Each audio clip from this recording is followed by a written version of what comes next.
Yeah. Right. Yeah, for sure. And so for me, it was like stepping into that role of, I'm confident with this. I'm proud of it.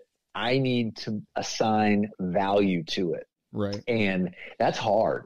That was very hard for me to assign value, because all I want to do, guys, is help people. Yeah. But Yeah, man. I can't just keep printing books. Well, you're the perfect person to have on this podcast. That's like our exact attitude is we just want to help people. Yeah. Yeah. Yeah. And it requires stuff. I mean, like you've put pictures up of your podcast gear. I mean, you can't continue to put out a podcast without getting the right gear. Yeah. Yeah. You need the support. Yep. And, then you put yourself out there. And I was so happy that I made it a priority to do the 5K that you put out. Yeah. A virtual 5K. That was awesome. We're glad you did it. Yeah. It was really cool, because I know the first response that I'd sent was, I don't know if I can do it. Yeah. I've been pretty busy. I'm like, it's a 5K, dude. I run on a regular basis anyways. Yeah. It's only 3.1 miles. Yeah. Just go a little further. Yeah. Yeah. Or just say, I got to get up a little earlier that day. Yeah. If I had something come up. And so it was, that was a real lesson for me, was I wanted to support you and what you did. Yeah. And I went and I'm throwing it out there. And so I went through, I was like, well, even if I pay, it's going towards, his cause and a wonderful cause. Even if I don't run, it's a good donation. Yeah. And I thought to myself, I was like, dude, that's not, yes, you want to do a donation, but you're signing up for a 5K. Yeah. But we want people to experience that. Yes. Too. Competing. Well, and there's a lot of reward when you do something, and you're not only giving, right? Like you were saying, like donating to a good cause. But you're doing something for that cause. When you do something for the cause as well, when you have physical exertion or mental exertion, something. And it makes it so much more meaningful. It does. It really does. And I made a statement to myself. It was exactly that, where I could have just, you wouldn't have cared. You sent me my swag bag, which was awesome, by the way. Oh yeah. Yeah, it was good stuff. It turned out so good. And it was me. It was something I had to do for me. You put yourself out there, and I wanted to do it that day, because you even gave me the option. You're like, look, you don't have to run it that day. Yeah. I thought to myself, like, no, you run. And again, it wasn't that it was hard, but it was that mental thing of, well, I can just stay inside. I can do that. You can't run away from the, what you're experiencing. So why should I not make the same commitment that you made to do the same thing? So it was, and that's the stuff that I look for now. Yeah. Which before I didn't. It's overcoming hard things. Yeah. Yeah. And it was just, for me, now I look for them. Now I don't look for scary things. I don't look for dangerous things. I'm not jumping out of an airplane anytime soon. Come on. But the hard things, looking for, hard races and hard things to do, and not avoiding difficult things because I'm afraid. It's evaluating as am I going to die if I do this? Yeah. No. Right. So let's go do it. Let's go figure that out. What scares you? Yeah. And then I realized, okay, why does it scare me? Is it scare me because it's dangerous, or scares me because I don't know how I will be able to do or if finish? you can. Yes. Yep. And that can be a really scary thing. It almost as scary as anything else. It's just thinking about, can I really do this? Can I, and that's what I was thinking of the whole time I was planning the 5K. Like, I was so nervous and worried about if it would turn out. But I should have let myself enjoy the process more. I realized after. Yeah. Okay. That's a good lesson to learn, Yeah. Shane. That's great. Yeah. That is great. And how many times do we not do that? All the time. Yeah. I do that all the time. I get so worried about the dotting I's, crossing T's, what would other people think, that I don't enjoy the process. Yeah. And I'm learning to enjoy that process. Yeah.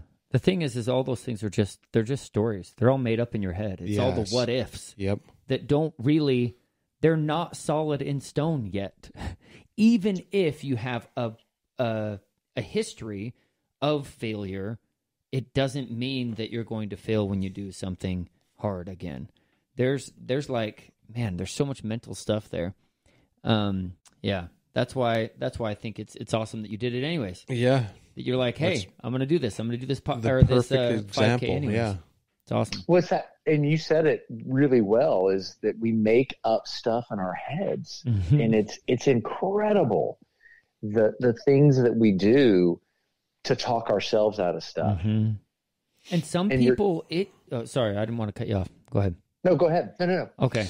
Some people, because we're talking about, maybe some physical fears, mental fears. There are some fears that people have, like maybe even it's just a fear of rekindling a relationship that was lost. You talked about having more time with your dad and stuff like that. I lost my dad last year, and wanting to have more time when I was young, that would have been awesome. So do I write a new story for myself and my kids, or do I relive my old past story? Right? Am I afraid to be the father that he was, or can I just recreate a new story and just be like, this is the father that I'm going to be? Learn by an example. Yeah. Or by the lack of example, like we said in our last podcast. And that's a huge thing, because I know I have a lot of friends that maybe they haven't been the best father to their children. And I'm like, dude, it's never too late. Yeah, don't be afraid to rekindle that relationship with your kids and your family or your loved ones. Yeah, I'm going to look real quick, because there's a quote by C.S. Lewis, if I can find it. And if I can't find it real quick, then I'll just rattle it off. And Okay. Yeah.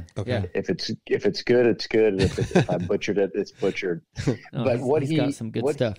Here it is. You can't go back and change the beginning, but you can start where you are and change the ending. Yeah, that's right. And so by you saying that is it's so true. Like in my life, and really every day, I can't change what I just did, but I can keep looking to change where I'm headed and what impact I want to make and what example I want to be, and how I want the world to remember me. Yeah, for sure. And it's an interesting perspective to take, and it can be scary. And so where you were just speaking, and what I've learned about myself is I wasn't able to step into really who I want to be until I admitted all the mistakes that I had made. And once I did that, guys, I took the power away from those things. Exactly. I'm like, nope, you're not going to own me anymore. I made a lot of bad decisions in my life. And for me, the turning point when I was able to just open up to my wife, because I'd never opened up to anybody. I'd give a little bit of something here and there, a little bit of something there. I mean, talk about it in the book. I went to a therapist and would lie to them. Because I was afraid of admitting it. Admitting it, them judging me, me just saying it out loud. Because again, I was just trained not to do it. And, I would share a little bit, but I wouldn't open up. And then I got to the point where I had no other. And so I sat down with her, and it was I just let it all. I mean, went back childhood up into the present. And the most beautiful part of it is she, at the time we were married about 12 years, she looked at me and she goes, I'm still here. Like I said all this stuff, and you'd said it earlier, John, is that we manufacture these things in our head. I'd manufactured, as soon as I say this to somebody, they're out the door. They're going to think I've got two heads, that I'm a weirdo, and then that's it. And her grace, her forgiveness, her love was so powerful. And understanding. She gave me the ability to take the power away from all those things that had been controlling my life. That's and great. all those negative thoughts. And it wasn't an easy road, and the road will never end. But every day I try to be better than I was yesterday. And I try to do something more than I did the day before. Yes. And being self-aware, looking into who I am as a man, who I am as I'm a Christian, like what does my walk with Christ look like? And if I can keep that in the forefront, then I will always be a better husband, father, friend, professional. And it's just one of those things that it's been an incredible adventure that I've been on over the last, almost 3 years. And then just 2020, somebody asked, what are three top things that you would say for 2020? And for me, it was, I strengthened my relationship with God. I spent a lot of time with my family and I wrote a book. Yeah. It's pretty awesome, dude. That's a good, great year. It's a great year. And 2020 has been incredible. And I just feel. And it's just the perspective you have of the year. Like you can look back or look down on 2020 all you want and say nasty shit about it. And the should have, could have, would have. Yeah. But if you have the right mindset about like hard things, and I think people that have gone through a hard situation in their lives is more able to deal with new situations, For sure. We've already had some training. So we can deal with this stuff that's current. Yeah, for sure. Well, and that's why I feel like, we have to put ourselves in hard situations. Yeah. Because life's pretty easy right now. And you can do that in like easy ways. If you wake up and you don't want to go to the gym, you better go to the gym because just do it anyways. Just to combat that resistance. Yeah, even if it's just the mental game and you go there and warm up and stretch. Yeah. That's it. Yep. It doesn't have to be a hard workout, but you did it. You defeated that mental game that day. And that's the most important part is defeating that mental side of your resistance. Yeah. And I learned starting with small things. It's that developing the habit. And I heard it on a podcast about just keeping promises to yourself, but you have to start small. And so one of the books that really changed my trajectory was David Goggins' Can't Hurt Me. Yeah, for sure. That was a great book, man. Which for me is like, if you know me, that's not a guy that would normally resonate with me. But it was just pretty hardcore. Hardcore. It's not something you listen to or read with your kids. No, apparently he has a clean version out now, so you can listen. For real? Yeah. How would they even do that? It's like I don't know. I don't know. It's a much shorter book. Yeah, for sure. But sometimes we need to be smacked in the face. Some people need it. I feel like looking back, it was just the perfect thing that I needed to just rattle me, because that's when I was able to look at myself in the mirror and tell myself I used to be a fat kid. Yeah. Yeah. And because mirror talk.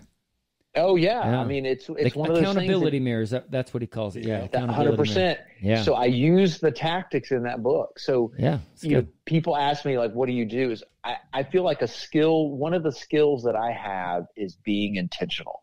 Yeah. If I'm going to do something, I'm going to do it. And so I looked at the tactics in that book, and I still am a Post-it note guy because of that book. Yeah. Cool. And a good example that I share in my book is flossing my teeth. I'd never really flossed my teeth. I mean, how many people floss on a regular basis? I don't. I have a water pick, so it makes it a little bit easier, but I never do it every day. Dude, I'm in every once in a while. With that, every once in a while, if something's stuck. Yeah. I was like the guy that would floss their teeth 2 nights before I was supposed to go in and get my teeth cleaned, because I went every 6 months. Me too. Yeah. But I thought to myself, and this is how little things can make massive shifts in your life. I put a Post-it note up that says floss daily. I have been flossing daily for 2 years. Dude, that's cool, man. Every single night, because I've made a commitment to myself. And there's been days I haven't wanted to do it. It's been late. I've gotten in. And if it's on vacation, I mean, I've never had to buy dental floss from a store before, and I bought it twice because I went